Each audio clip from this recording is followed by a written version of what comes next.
Oi, pessoal. Olha, existe um perigo silencioso e que sempre volta na história da igreja, sabe? Algo capaz de deslocar os próprios alicerces dela. Hoje, a gente vai tentar entender o que acontece quando esse centro se perde. E mais importante, claro, como a gente pode reencontrá-lo.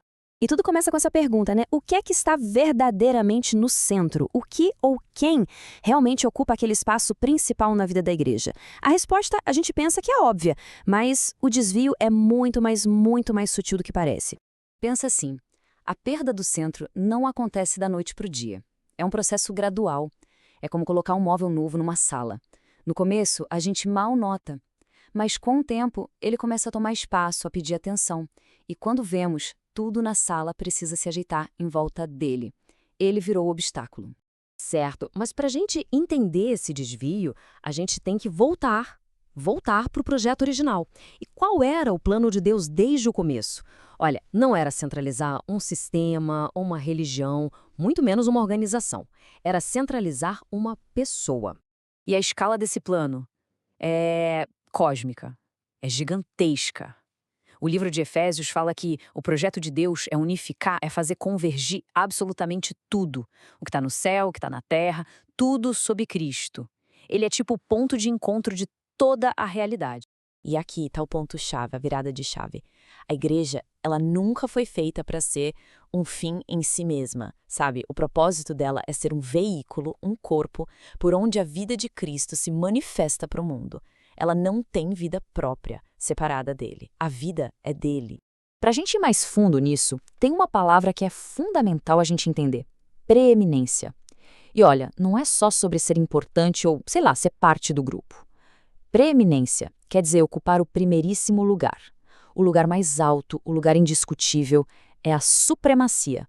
E aí, para não deixar dúvida, a carta aos Colossenses vem e reforça isso de um jeito definitivo. O plano de Deus é que em tudo, sem nenhuma exceção, que em tudo Cristo tem esse lugar, a preeminência. Essa é a base de tudo, a base da centralidade dele. Tá, então a gente entendeu o plano, mas e o desvio? Vamos olhar para isso agora. O que acontece quando esse projeto divino é interrompido? Quando a igreja, bem de mansinho, começa a se afastar do seu centro? A imagem aqui é poderosa. É como um sistema solar que perdeu o Sol. Pensa nisso. Os planetas, eles continuam lá. As atividades, os membros, os programas da igreja, tudo continua existindo. Só que sem a força da gravidade do centro, sem o Sol, tudo começa a sair de órbita, perde o rumo, perde propósito, vira o caos. Então, se Cristo sai do centro, o que é que ocupa esse lugar, esse vácuo? Vamos dar uma olhada em 3 dos falsos centros que são os mais comuns, aqueles que acabam roubando o lugar que pertence só a ele. O primeiro, e talvez o mais clássico, é a própria instituição. De repente, o foco muda. A energia toda, que deveria ser para expressar a vida de Cristo, começa a ser gasta para manter a máquina funcionando, preservar o sistema, proteger a organização, a denominação, a tradição, as regras. Tudo isso vira mais importante que a própria vida que aquilo tudo deveria servir. O segundo é mais sutil, é um desvio intelectual. Veja bem, doutrina é super importante, é essencial. Mas ela pode virar um fim em si mesma. E aí a igreja se torna um clube de debates teológicos.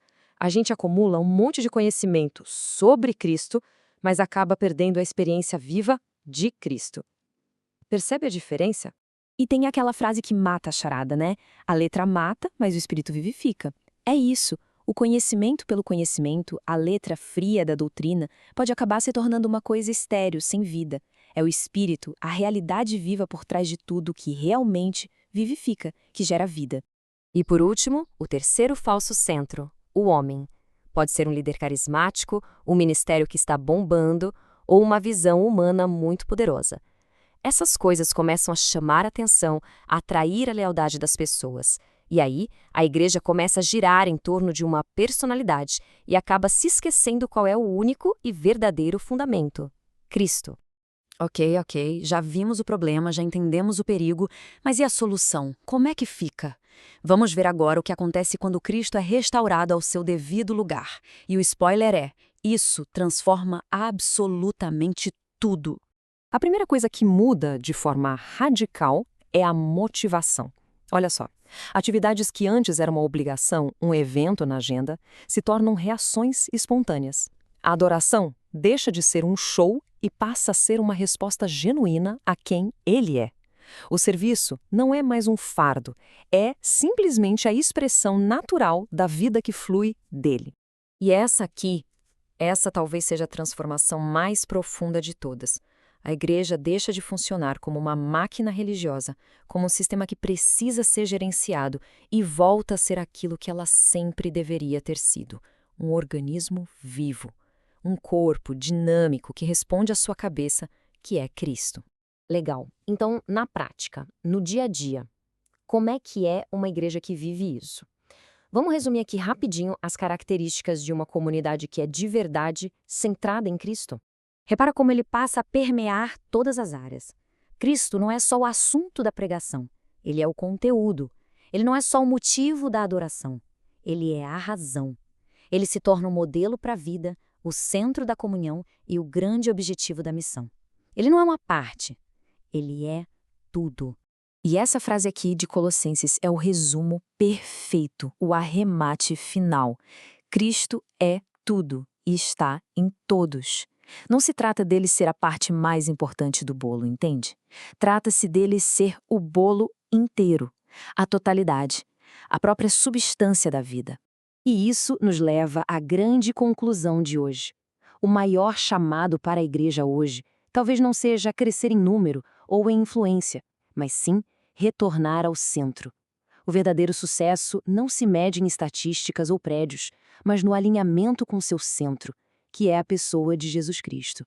E, no final, a gente volta para a mesma pergunta do começo, só que agora ela vem como uma reflexão. Depois de tudo isso, a questão fica no ar, né? E não só para a igreja como uma instituição, mas para cada um. O que ou quem está de fato ocupando o primeiro lugar? O lugar de preeminência.